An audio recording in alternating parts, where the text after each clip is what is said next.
आपने यज्ञ किया और यज्ञ करने के पश्चात ऐसा थोड़ा सा नियम होता है कि थोड़ी सी एक वेद की ऋचा के माध्यम से थोड़ा सा कुछ कहा जाए।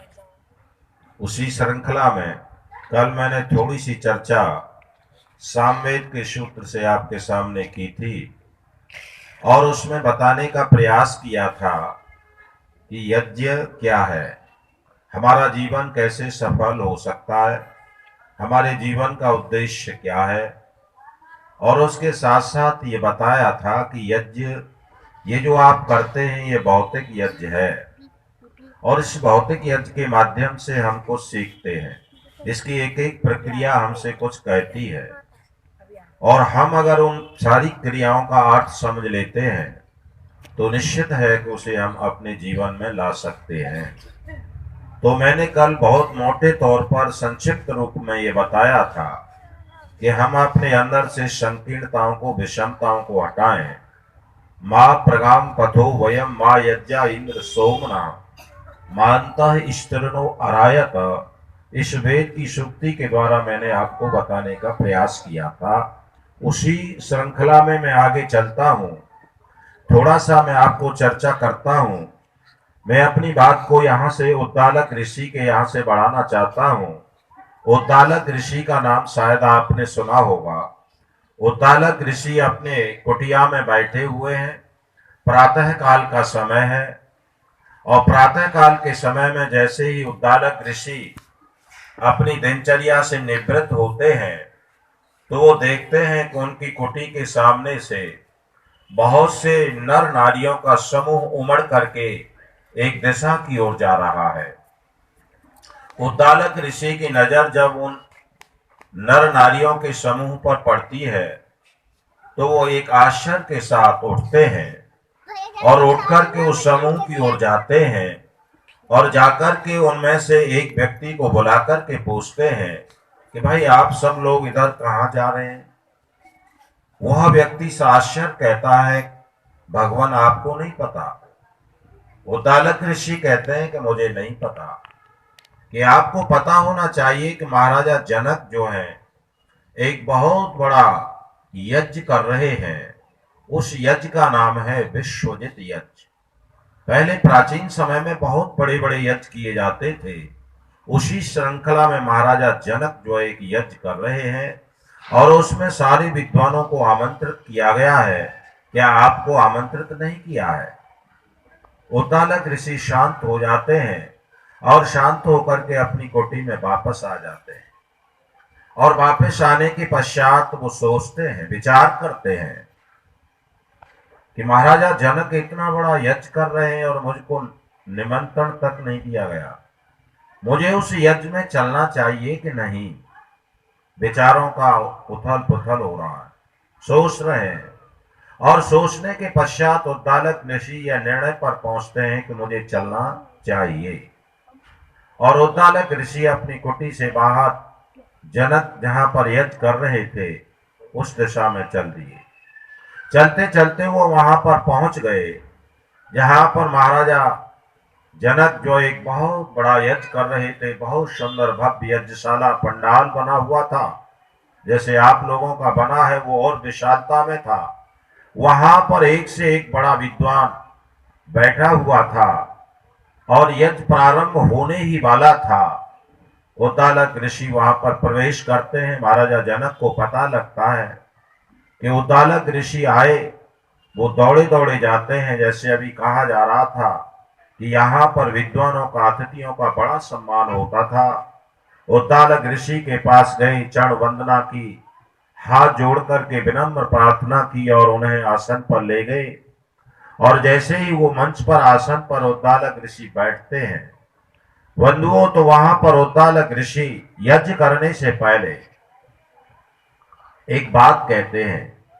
वो उस बात से मैं अपनी बात को शुरू करता हूं।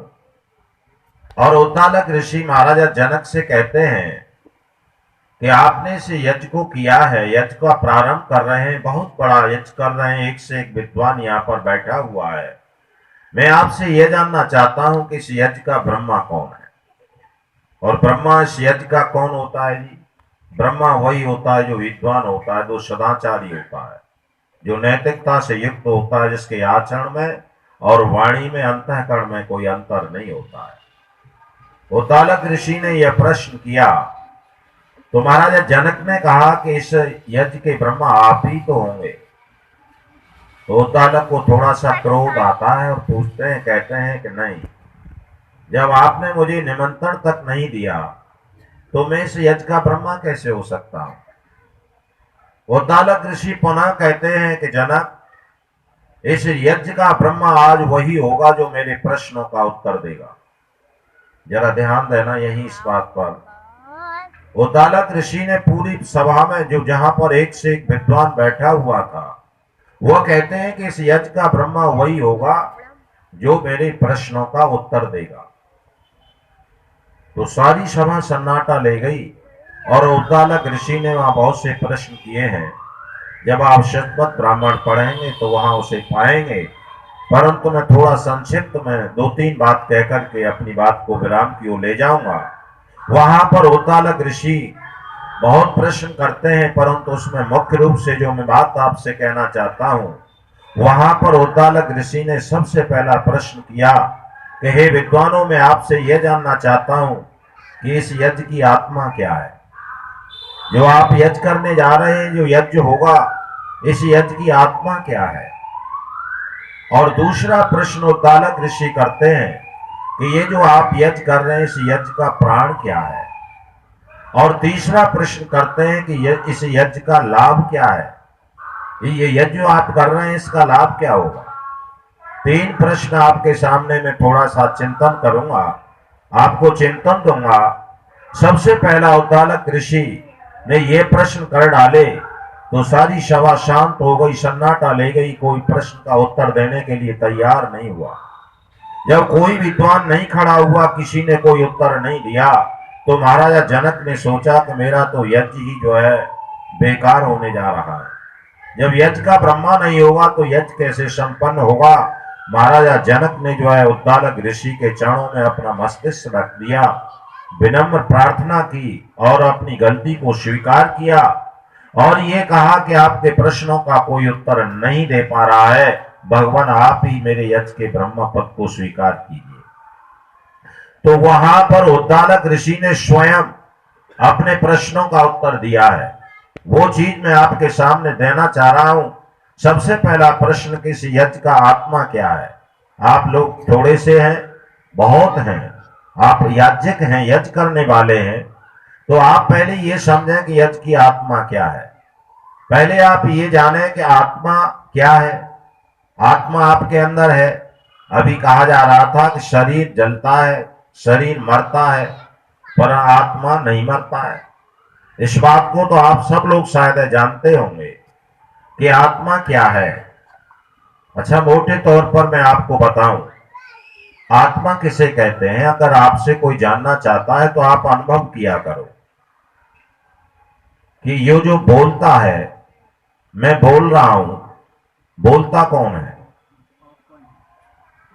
प्रश्न है, ये बोलता कौन है, देखता कौन है, चलता कौन है, कार्य कौन करता है। अधिकांशतः लोग ये कहते हैं कि आंख देखती है, कान सुनते हैं, वाणी बोलती है, पैर चलते हैं, हाथ कार्य करते हैं। ये बात सत्य है। आप थोड़ा सा चिंतन करिए, क्या ये बात सत्य है। अगर ये बात सत्य है तो यहां से अभी भजन गाया जा रहा था, काया सी हवेली तेरी एक पलक में ढल जाएगी। जब ये शरीर जो है मर जाता है, इसको डॉक्टर और वैद्य लोग मृतक घोषित कर देते हैं। आप सबने यहाँ पर मृतक शरीर को, मृतक बॉडी को देखा होगा। अगर आंखें देखती हैं और कान सुनते हैं और वाणी बोलती है, तो जो मृतक घोषित कर दिया जाता है, जिसे शमशान पर हम ले जाकर के जला देते हैं, आपने गौर करके देखा होगा क्या उसकी आंख नहीं होती है। जब डॉक्टर मृतक घोषित करते हैं तो क्या उसकी आंख नहीं होती है, उसके कान नहीं होते हैं, पैर नहीं होते हैं क्या, हाथ नहीं होते हैं क्या। अगर आंखें देखती तो आंखें तो मृतक व्यक्ति की होती हैं, अगर कान सुनते तो मृतक व्यक्ति के कान तो होते हैं। मेरा भाव आप समझ रहे होंगे। कि वो तो ऊपर के गोलक होते हैं, और जिस शरीर में जो आत्मा होता है वही तो बोलता है, वही तो सुनता है, वही तो चलता है। अगर आत्मा न बोलता, आत्मा न चलता, आत्मा न काम करता, तो मृतक की ये सारी चीजें होने पर भी वो क्रिया नहीं करता है।